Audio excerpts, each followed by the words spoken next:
हरिओम मित्रों, कैसे हैं आप सभी लोग और कैसा चल रहा है आप सब लोग का अध्ययन। स्वागत है आप सभी लोग का हमारे इस यूट्यूब चैनल पर। आइए हम चलते हैं पुनः नल चंपू की तरफ। इसके पहले की कक्षा में हम लोग 25 श्लोक तक पढ़ चुके हैं, जो है संगता सुरतार्थेन रम्या मे रुचिराश्रया नन्दनोद्यानमालेव स्वस्थैरालोक्यतां कथा। उदात्तनायको पीता गुणवृत्तिमुक्तका गुणवद्वृत्तिमुक्तका चम्पूश्च हारयष्टिश्च केन न क्रियते हृदि। यहाँ तक हम लोग अध्ययन कर चुके हैं। अब इसके आगे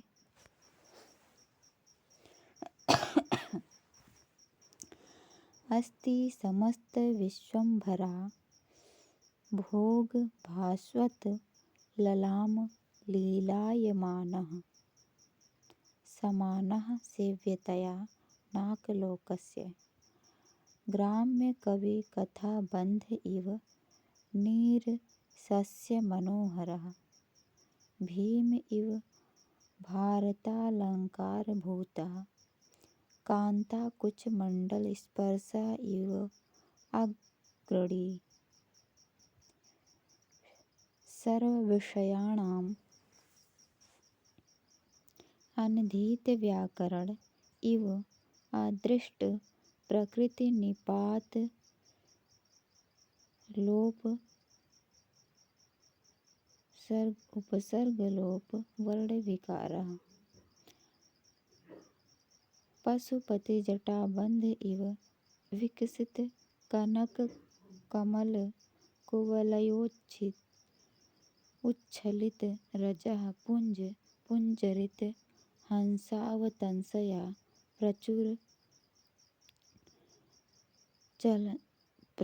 चलत चक्रवाको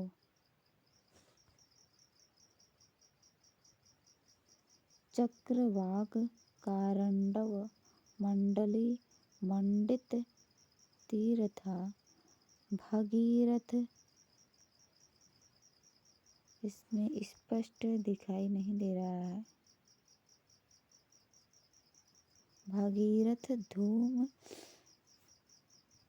एक मिनट, हम किताब से देखकर पढ़ते हैं।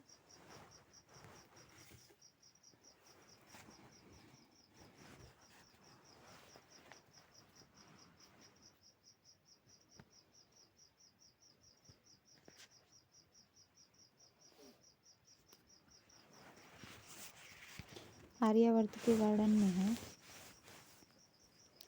अस्ति समस्त विश्वंभरा भोग भास्वत ललाम लीलायमानः समानः सेव्यतया नाकलोकस्य ग्राम्य कवि कथा बंध इव नीरसस्य मनोहरः भीम इव भारतालंकारभूतः कांताकुचमंडल स्पर्श इवाग्रणी सर्वविषयाणाम् अनधीत व्याकरण इव अदृष्ट प्रकृति निपात उपसर्ग लोप सवर्ण विकार पशुपति जटाबंध इव विकसित कनक कमल कुवलयोच्छलित रजः पुंज पिंजरित हंसावतंसया प्रचुर चलंच कोरचक्रवाक कारंडव मंडली मंडित तीरया भगीरथ भूपाल कीर्ति पताकया भगीरथ भूपाल कीर्ति पताकया स्वर्ग गमन सोपान विधीयमान रिंग तरंगया गंगया पुण्यसलिला प्लावितः चंद्रभागालंकृतये अलङ्कृतैक देशश्च सारः सकल संसार चक्रस्य शरण्याः पुण्यकारिणाम् आरामो रामणीयक कदलीवनस्य धाम धर्मस्य आस्पदं सम्पदाम् आश्रयः श्रेयसाम् आकरः साधुव्यवहार रत्नानाम् आचार्यभवनम्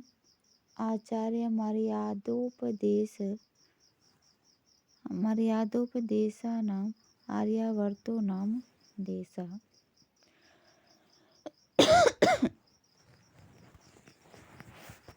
सबसे पहले कहा गया है यहाँ पर अस्ति, अस्ति माने है, और सबसे लास्ट में है आर्यावर्तो नाम देशः। क्या है? आर्यावर्तो नाम देशः, आर्यावर्त नाम का देश है। अब बीच में जो भी गद्यांश है, अब यहाँ पर लिखा है आर्यावर्तो नाम देशः, या प्रथमा विभक्ति में है। तो प्रथमा विभक्ति में जितने भी पद कहे गए हैं वे सभी आर्यावर्तो नाम देशः का विशेषण है। अस्ति समस्त विश्वम्भरा भोग भास्वत ललाम लीलायमाना आर्यावर्तो नाम देशः समानः सेव्यतया नाकलोकस्य सेव्यतया समानः आर्यावर्तो नाम देशः। ग्राम्य कवि कथा बंध इव नीरसस्य मनोहरः आर्यावर्तो नाम देशः। मनोहरा कौन? आर्यावर्तो नाम देशः। यहाँ पर देखेंगे लीलायमानः आर्यावर्तो नाम देशः, समानः आर्यावर्तो नाम देशः, मनोहरः आर्यावर्तो नाम देशः, भीम इव भारतालंकारभूतः आर्यावर्तो नाम देशः, कांताकुच मंडल स्पर्श इव अग्रणीः आर्यावर्तो नाम देशः, सर्वविषयाणाम् अनधीत व्याकरण इव अदृष्ट प्रकृति निपात उपसर्ग लोपवर्ण विकारः आर्यावर्तो नाम देशः, पशुपति जटा बंध इव विकसित कनक कमल कुवलय उच्छलित रजः पुंजित पिंजरित हंसावतंसया प्रचुर चल चक्रवाक कारंडव मंडली मंडित तीर्थ भगीरथ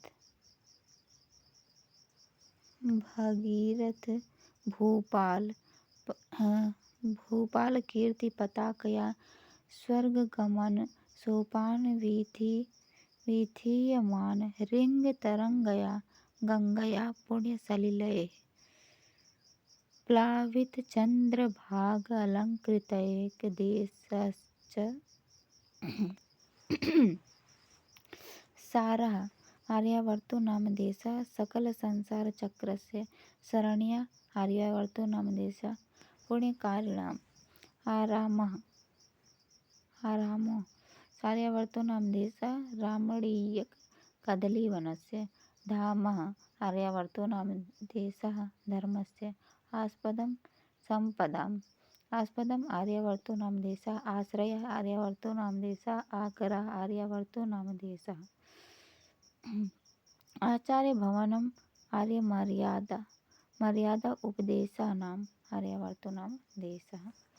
यहाँ से इसका अर्थ देख लेते हैं। अस्ति आर्यावर्तो नाम देशः, आर्यावर्त नाम का देश है। वह आर्यावर्त नाम का देश कैसा है? समस्त विश्वम्भर भोग भास्वत ललाम लीलायमानः, समस्त संपूर्ण विश्वम्भरा, विश्वम्भरा कहते हैं धरती को, संपूर्ण धरती, इस पूरे धरती का जो भोग है वह आर्यावर्त नाम का देश है। इस पूरे धरती पर जो भोगने योग्य है वह सब कुछ आर्यावर्त देश में है। और कैसा है आर्यावर्त देश? भास्वत कांति वाला है, ललाम सुंदर है, और लीलायमान शोभायमान है। समस्त विश्वम्भरा, इस पूरी धरती का जो भी भोग है वह आर्यावर्त नाम का देश है। भोग्य है, पूरी धरती का भोग्य है, कांति वाला है, सुंदर है और शोभायमान, शोभा से युक्त जो है वह आर्यावर्त नाम का देश है। वह समान है, किसके समान है? नाक लोकस्य। नाक कहते हैं स्वर्गलोक को। नाकः, नाक, जहाँ पर किसी भी प्रकार का कोई कष्ट नहीं है उसे कहते हैं नाक, तो वह है स्वर्गलोक। तो यह स्वर्गलोक के समान है। किस दृष्टि से? सेव्यतया, सेवन की दृष्टि से। सेवन की दृष्टि से यह स्वर्गलोक के समान है। कौन? आर्यावर्त नाम का देश। ग्राम में कवि कथा बंध इव नीरसस्य मनोहरा।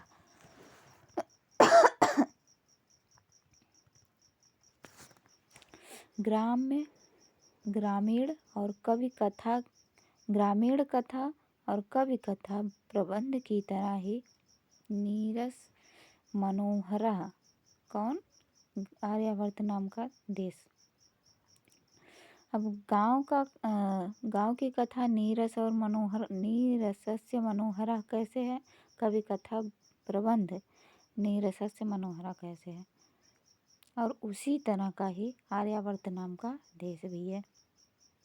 कहते हैं गांव के जो कथा होती है, ग्रामीण लोग जो कथा कहानी कहते हैं, वे तो यही कहानी कहेंगे ना, यही बात करेंगे कि हमारी फसल कैसी है और कितनी फसल हुई है, फसल लहलहा रही है, गांव के ये सब कैसा है, वो कैसा है, यही सब बात करेंगे फसलों के बारे में। तो कहते हैं ग्राम में, ग्रामीण कथा में, ग्रामीण प्रबंध में नीर माने जल, नीर जल और सस्य माने फसल, मनोहरा।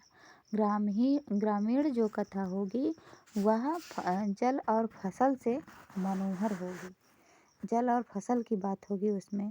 और जो कवि की कथा होगी, कवि कथा बंध, कवि कथा का जो प्रबंध होगा वह नीरसस्य, जो नीरस व्यक्ति होंगे, नीरसस्य, नीरस व्यक्ति को भी मनोहरा, मनोहर लगने वाली होगी, मन को हर लेने वाली होगी। जिस व्यक्ति के अंदर कोई रस नहीं होगा उनको भी मनोहर लगने वाली होती है। क्या? कवि कथा प्रबंध। ग्राम में कथा प्रबंध और कवि कथा प्रबंध की तरह ही नीरसस्य मनोहरा कौन है? हमारा आर्यावर्त नाम का देश। यहाँ भी जो जिसके अंदर कोई रस नहीं है, जीने की कोई इच्छा नहीं है, वह हमारे देश को देखे तो नीरस, ऐसे नीरसों के लिए भी मनोहर है, मन को हर लेने वाला है।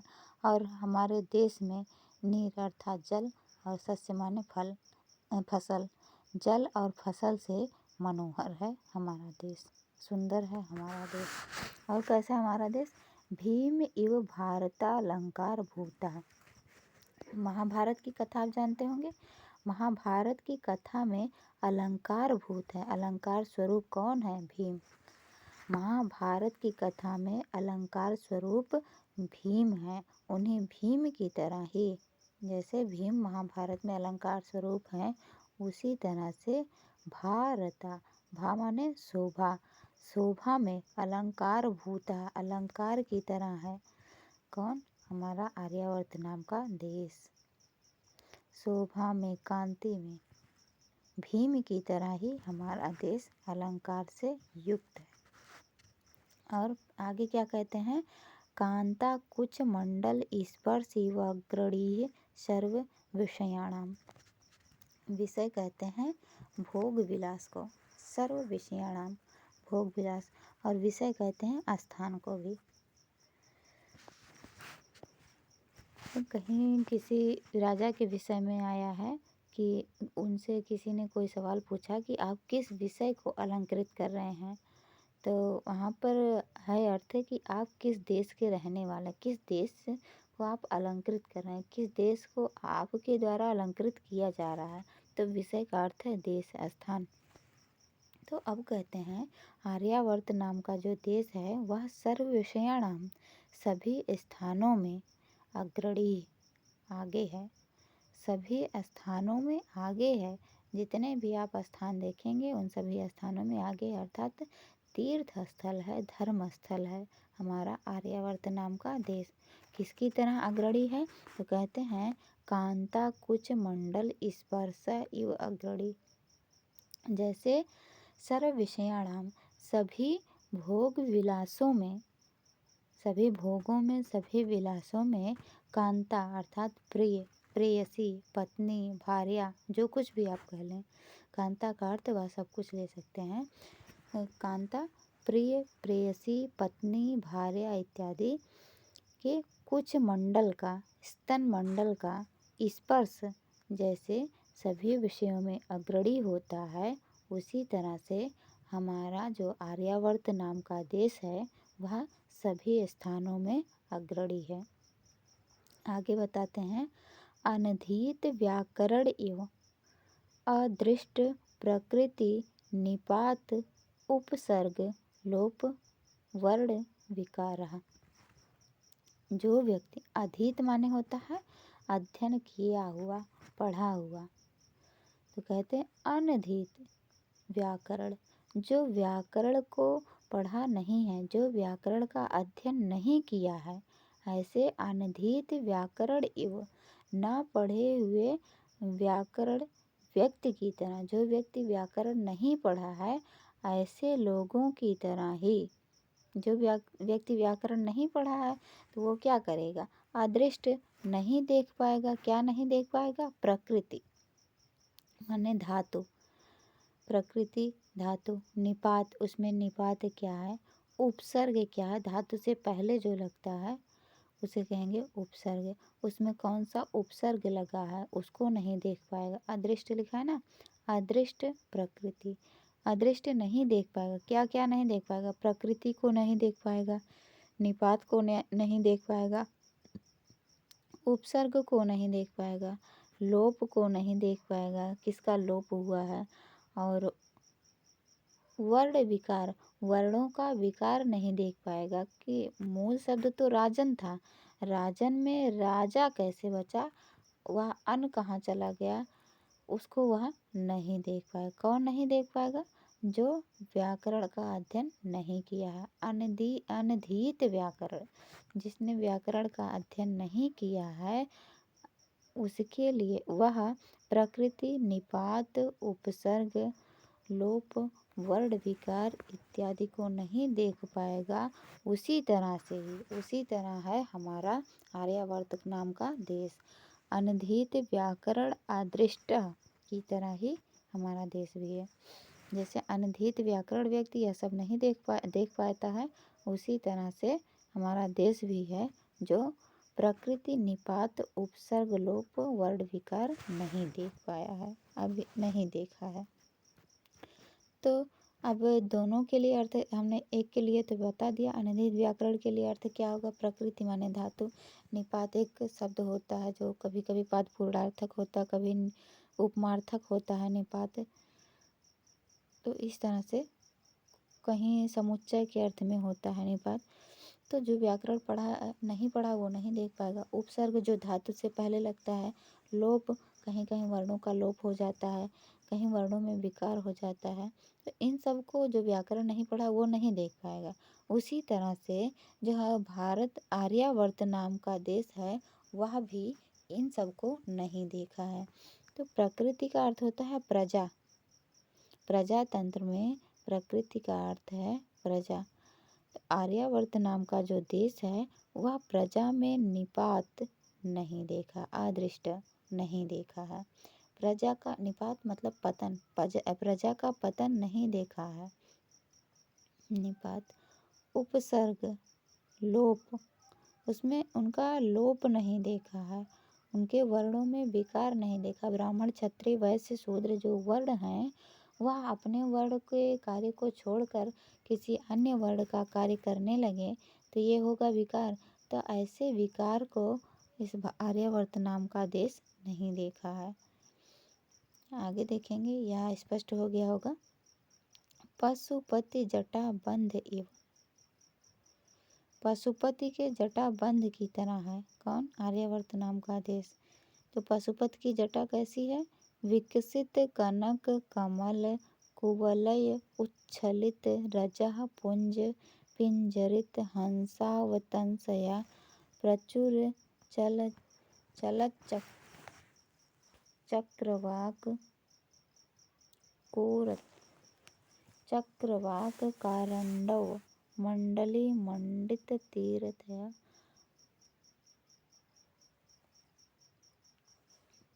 स्वर्ग गमन सोपान वीथीयमान रिंग तरंगया गंगया पुण्य सलिलय प्लावित चंद्र भागलंकृतैक देशाश्च। यहाँ तक है। जैसे यहाँ पर देखेंगे पशुपति जटा एवं पशुपति जटा की तरह है आर्यावर्त नाम का देश। पशुपति की जटा, पशुपति कौन है? शिव जी। शिव जी की जटा कैसी है? तो शिव जी की जटा में आप देखे होंगे गंगा जी से सुशोभित है शिव जी की जटा।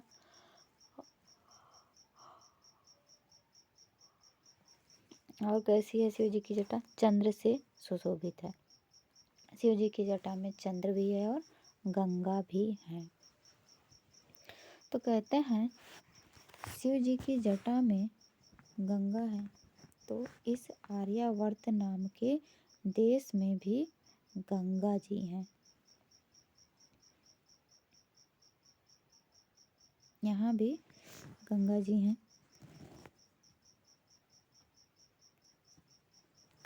जिसमें विकसित खिली हुई हैं, विकसित खिले हुए हैं क्या? कनक कमल। कनक माने सुवर्ण, कनक माने सोना होता है, तो सुवर्ण कमल। सुवर्ण कमल तो नहीं होगा, पीले रंग का कमल होगा। सुवर्ण पीले रंग का होता है। सुवर्ण कमल, पीले रंग का कमल।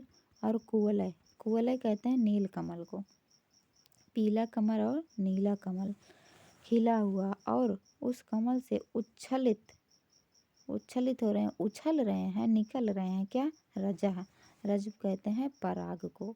रजह पुंज, पराग पुंज, पराग का समूह निकल रहा है, और जिससे पिंजरित हो रहा है, मतलब पिंजरे के आकार बना रहे हैं। हंसावतंसया, जिनमें गंगा जी हैं, तो उसमें आप हंस भी देखे होंगे, तो उन गंगा जी में हंस भी हैं। पीला कमल है, नीला कमल है, और उन कमल से पराग निकल रहे हैं।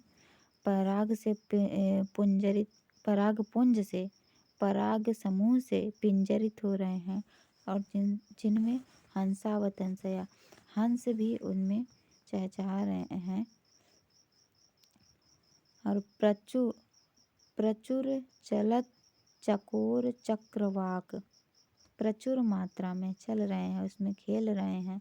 चकोर, चकोर पक्षी, चक्रवाक पक्षी, चक्रवाक कहते हैं चकवा चकवी के। चलत चकोर चक्रवाक, चक्रवाक पक्षी। और कारंडव, कारंडव कहते हैं सारस पक्षी को। कारंडव मंडली, सारस पक्षियों का मंडली समूह, और जिससे मंडित तीरया, इन पक्षियों के समूह से सुशोभित है जिनका तीर, जिनका तट। ऐसे भागीरथ, ऐसी जो भगीरथ है गंगा जी हैं, वह मानो भूपाल कीर्ति पताकया, भूपाल भूमि के जो पाल हैं, भगीरथ, राजा भगीरथ की कीर्ति पताका की तरह है। मानो वो उनका कीर्ति पताका है। कौन? गंगा जी। और जो स्वर्ग गमन सोपान वीथी, स्वर्ग जाने के लिए सीढ़ी की तरह है, सीढ़ी का मार्ग बना रहे, ऐसे विथीयमान रिंग तरंगया, रिंग मतलब होता है घुमावदार, घुमावदार तरंगों के द्वारा, गंगया पुण्य सलिला, गंगा के पुण्य सलिल वाली जो गंगा है, ऐसा आर्यावर्त भी है, ऐसे पशुपति जटा भी है। पशुपति के जटा में भी जो गंगा जी हैं वैसे वहाँ भी है, और वही गंगा यहाँ भी है। तो दोनों के लिए एक ही विशेषण है, एक ही अर्थ है। प्लावित चंद्र, आगे प्लावित चंद्र भागालंकृतैक देशश्च, और जैसे पशुपति की जटा के एक भाग में चंद्रमा सुशोभित होता है, उसी तरह से गंगा है और गंगा के एक भाग में इस आर्यावर्त की एक दिशा में चंद्रमा भी सुशोभित है। चंद्रमा भी सुशोभित हो रहा है।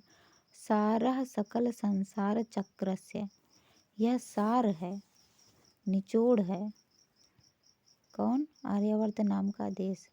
किसका? सकल संसार चक्र से, संपूर्ण संसार के चक्र का एक निचोड़ है। संपूर्ण संसार में जितने भी क्रियाकलाप चल रही हैं उन सभी का निचोड़ है, सार है, सार तत्व है। और शरण्या पुण्य कारिणाम, पुण्य करने वाले जो कल्याणकारी कार्य हैं उन कल्याणकारी कार्यों को करने वालों का ये शरण है। सभी लोग यहाँ पर रहते हैं। सभी धर्म कर्म यहाँ पर होते हैं, उन सभी धर्म कर्मों का ये शरण है। आराम श्रेयसानाम, श्रेय कहते हैं कल्याण, कल्याणकारियों का ये आराम है। आराम कहते हैं उपवन स्थान है। आकरा साधु व्यवहार रत्ना नाम, साधु व्यवहार रूपी जो रत्न है उसका यह खजाना है। आकर माने खजाना, साधु व्यवहार रूपी रत्न का खजाना है। कौन? आर्यावर्त नाम का देश। अर्थात आर्यावर्त नाम के देश में सभी साधु व्यवहार होते हैं। और आचार्य भवनाम आर्य मर्यादोपदेशा नाम, मर्यादा का जो उपदेश होता है उस मर्यादा के उपदेश के लिए आचार्य का भवन है। कौन? आर्यावर्त नाम का देश। आशा करते हैं इतना समझ में आ गया होगा। यदि नहीं समझ में आया होगा तो वीडियो को पुनः देख लेंगे। आगे चलते हैं। यस्मिन अनवरत धर्म कर्मोपदेश शांत समस्त व्याधि व्यतिकरा पुरुषायुष उपजीविन्यः सकल संसार सुख भाजा प्रजाः तथा ही कुष्ठ योगो गांधी कापड़ेषु स्फोट प्रवादो भय्याकरणेषु सन्निपाता तालेषु ग्रह संक्रांति ज्योतिः शास्त्रेषु भूत विकारवादा सांख्येषु क्षय तिथिषु गुल्मवृक्षि वनभूमिषु गलग्रहा मत्स्येषु गंडकोत्थानं पर्वतवन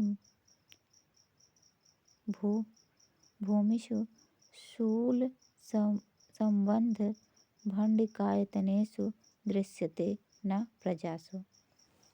अब यहाँ पर जितने भी कामा हैं उन सभी कामा के बाद दृश्यते न प्रजासु, ऐसा आपको जोड़ना होगा, तभी आप अर्थ को समझ पाएंगे। जैसे यस्मिन अनवरत धर्म कर्मोपदेश शांत समस्त व्याधि व्यतिकराः पुरुषायुष उपजीविन्यः सकल संसार सुख भाजा प्रजा। कहते हैं यस्मिन, जहाँ पर। अब जहाँ पर कहाँ पर? इसके पहले किसकी बात चल रही थी? इसके पहले आर्यावर्त नाम, यहाँ पर देखेंगे आर्यावर्तो नाम देश, आर्यावर्त नाम का देश था। अब कहते हैं यस्मिन, यस्मिन माने वहाँ पर कहाँ पर? आर्यावर्त नाम के देश में। उस आर्यावर्त नाम के देश में अनवरत लगातार धर्म कर्मोपदेश, धर्म और कर्म का उपदेश होने से, सभी धार्मिक कार्य करने से, सभी कर्म करने से, सभी धर्म और कर्म करने से शांत हो गए थे। क्या? समस्त व्याधि व्यतिकरः, समस्त व्याधियाँ, समस्त विघ्न, व्याधि पीड़ा और सभी विघ्न शांत हो गए थे। जिस देश में धर्म कर्म का उपदेश करने से, धर्म कर्म करने से सभी व्याधियाँ, सभी रोग, सभी पीड़ाएं, सभी कष्ट, सभी विघ्न शांत हो गए थे। और पुरुषायुष जीवन्यः, वहाँ के लोग कैसे जीवन का यापन करते थे? पुरुषायुष, पुरुष की आयु को प्राप्त करते थे। पुरुष की आयु बताई गई थी उस समय 120 वर्ष या फिर 100 वर्ष है। वहाँ उस समय लोग 120 वर्ष जीवित रहते थे, 100 वर्ष जीवित रहते थे। तो कह रहे हैं पुरुषायुष जीविन्यः, पुरुष की आयु तक जीवित रहते थे। और सकल संसारः सुखभाजः प्रजाः, संपूर्ण संसार का सुख, संपूर्ण संसार के सुख को भोगने वाले प्रजा होती थी। जब उनकी आयु 120 वर्ष होती थी, 100 वर्ष होती थी, तो बहुत सब सुख का भोग करते थे। जब आयु आपकी छोटी रहेगी तो छोटी आयु में क्या क्या ही कर लेंगे। तो कहते हैं सकल संसार सुख भाजा प्रजा, वहाँ की जो प्रजा थी आर्यावर्त की, वो संपूर्ण संसार के सुख का भोग किया करती थी। तथा ही माने क्योंकि, ये सब क्यों होता था? धर्म कर्म करने से शांत हो जाते थे सभी व्याधि और विघ्न, शांत हो जाते थे, पुरुष की आयु को प्राप्त करते थे और सब संपूर्ण संसार के सुख को प्राप्त करते थे। ऐसा क्यों होता है? तो ऐसा इसके लिए बता रहे हैं तथा ही, क्योंकि कुष्ठ योगो गांधी कापड़ेशु दृश्यते न प्रजासु। ये अंत वाली वाक्य को आपको जोड़ना होगा। अब सभी कामा के बाद अंत वाले वाक्य को जोड़ना होगा। दृश्यते न प्रजासु, कुष्ठ योगी गांधिकापड़ेषु दृश्यते न प्रजासु। कुष्ठ एक रोग होता है, कुष्ठ एक रोग होता है, कुष्ठ दवा भी है, दवा का नाम, औषधि का भी नाम है। तो कह रहे हैं कुष्ठ योगो गंधिकापड़ेषु दृश्यते, गंधिका अपड़ों में दिखाई देता है, न प्रजासु, प्रजाओं में नहीं। प्रजा के पक्ष में लेंगे तो कुष्ठ का अर्थ होगा रोग, कुष्ठ रोग जिसको कहते हैं कोढ़। और यदि गंधिका अपड़ेशु के अर्थ में लेंगे कुष्ठ का अर्थ तो होगा औषधि। और कुष्ठ नामक औषधि जो है वह गंधिका अपड़ेशु में दृश्यते, कुष्ठ योगो गंधिका अपड़ेषु दृश्यते, कुष्ठ औषधि गंधिका अपड़ों में दिखाई देता था, किंतु कुष्ठ योगो प्रजासु न दृश्यते, प्रजाओं में दिखाई नहीं देता है। किसी भी प्रजा को कुष्ठ रोग नहीं होता था। आगे कहते हैं स्फोट प्रवादो वैयाकरणेषु दृश्यते, प्रजासु न, प्रजाओं में नहीं। स्फोट प्रवाद, व्याकरण का सबसे बड़ा प्रवाद है स्फोट, जिसको आप वाक्य पदीयम में पढ़े होंगे, ध्वनि और स्फोट। तो जो स्फोट का सबसे बड़ा प्रवाद है, वाद विवाद है, वह व्याकरण में दिखाई देता है, प्रजाओं में नहीं। तो प्रजा के लिए स्फोट का अर्थ लेंगे तो लड़ाई झगड़ा, लाठी डंडा चलाना, कपार फोड़ देना, हाथ पैर तोड़ देना, हड्डी तोड़ देना, तो ये सब हो जाएगा स्फोट का अर्थ। गाली गलौज करना, तो कहते हैं स्फोट मार पीट गाली गलौज इत्यादि प्रजाओं में न दृश्यते, प्रजासु न दृश्यते, प्रजाओं में दिखाई नहीं देता था। किंतु जो स्फोट प्रवाद है, ध्वनि और स्फोट है, यह व्याकरण में दिखाई देता है। वैयाकरणेषु दृश्यते, व्याकरण में दिखाई देता है, प्रजाओं में नहीं। आगे कहते हैं सन्निपातः तालेषु दृश्यते, सन्निपात एक साथ चलना, तालेषु दृश्यते, ताल में दिखाई देता है, प्रजासु न, प्रजाओं में नहीं। प्रजाओं में कोई सन्निपात दिखाई नहीं देता। सन्निपात एक रोग है, यहाँ पर रोग का ही नाम ज़्यादा दे रहे हैं। सन्निपात ऐसा रोग है जैसे खड़े खड़े चक्कर आ जाना, गिर जाना, बेहोश हो जाना, ये सन्निपात रोग है। तो कहते हैं सन्निपातः प्रजासु न दृश्यते, सन्निपात रोग प्रजाओं में दिखाई नहीं देता है, किंतु सन्निपाता तालेषु दृश्यते, सन्निपात मतलब साथ साथ चलना, ताल में दिखाई देता है। जैसे ताल बजता है, तबला बज रहा है, वाद्य यंत्र या फिर स्वर यंत्र, तो उसमें धा धा तिरकिट धा, ये सब जो होता है वो साथ साथ जब चलता है तभी अच्छा लगता है। एक लोग का धा धा चल रहा है, दूसरे का तिरकिट धा, एक लोग का सारे चल रहा है, तीसरे का दूसरे का गा मा पा, तो ऐसे नहीं चलता। सबका जब साथ चलता है तब अच्छा लगता है। सन्निपाता तालेषु दृश्यते, साथ साथ चलना तालों में दिखाई देता है, किंतु सन्निपाता प्रजासु न दृश्यते, सन्निपात रोग प्रजाओं में दिखाई नहीं देता है। अब कहते हैं आगे, ग्रह संक्रांति ज्योतिष शास्त्रेषु दृश्यते, ग्रहों में संक्रांति ज्योतिष शास्त्र में दिखाई देता है, प्रजासु न दृश्यते, प्रजाओं में नहीं। ग्रह संक्रांति में मतलब कि एक ग्रह दूसरे ग्रह में प्रवेश कर जाना, जैसे मकर संक्रांति। मकर संक्रांति आती है तो सूर्य उत्तरायण में चला जाता है, वह दूसरे घर में प्रवेश कर जाता है, किंतु ऐसा जो है किसी के घर में चले जाना यह प्रजाओं में दिखाई नहीं देता है। यह सब कुछ ग्रह संक्रांति ज्योतिष शास्त्र में दिखाई देता है। आगे कह रहे हैं, भूत विकारवाद सांख्येषु दृश्यते, प्रजासु न दृश्यते। भूत विकारवाद, सांख्य शास्त्र को कहते हैं परिणामवाद या भूत विकारवाद। जो पंच महाभूत हैं, पंच महाभूतों में आप देखेंगे एक दूसरे महाभूत से मिल करके पंच महाभूतों की शरीर की, हमारे इस शरीर की उत्पत्ति हुई है, इसमें विकार हुआ है। तो यह जो भूत विकारवाद है यह सांख्य में दिखाई पड़ता है, प्रजा में नहीं। भूत का अर्थ है प्राणी, प्राणियों को भी भूत कहते हैं। हम भी भूत हैं, आप भी भूत हैं, सभी लोग भूत हैं। तो जो आर्यावर्त की प्रजा थी उनमें उन प्रजाओं में, उन प्राणियों में विकारवाद नहीं था, उनमें कोई परिवर्तन नहीं होता था कि देखने के कुछ और हैं और सच में कुछ और हैं, उनमें कोई विकारवाद नहीं था। आगे कहते हैं, क्षय तिथिषु, जो क्षय होता है, जो नाश होता है, वह तिथिषु दृश्यते, तिथियों में दिखाई देता है, प्रजासु न दृश्यते, प्रजाओं में कोई किसी का नाश, किसी का क्षय नहीं दिखाई देता। तिथियों में नाश आप देखे होंगे, सुबह में द्वितीया तिथि है तो दोपहर तक तृतीया हो जाएगा, शाम को चतुर्थी हो जाएगा, ऐसा होता है। जैसे सूर्य निकलते समय द्वितीया तिथि है तो 2 घंटे 3 घंटे द्वितीया तिथि है, इसके बाद तृतीया आ गई। अब दूसरे दिन सूर्य निकलने के पहले ही चतुर्थी आ गई, चतुर्थी तिथि। तो इस तरह से तृतीया तिथि का क्षय माना जाता है।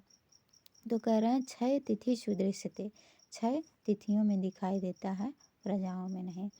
यह भी बता दें कि तिथियों को देख करके जो भी कार्य होता है वह सूर्य निकलते समय जो तिथि होती है उसी तिथि को मानकर ही शुभ कार्य होता है।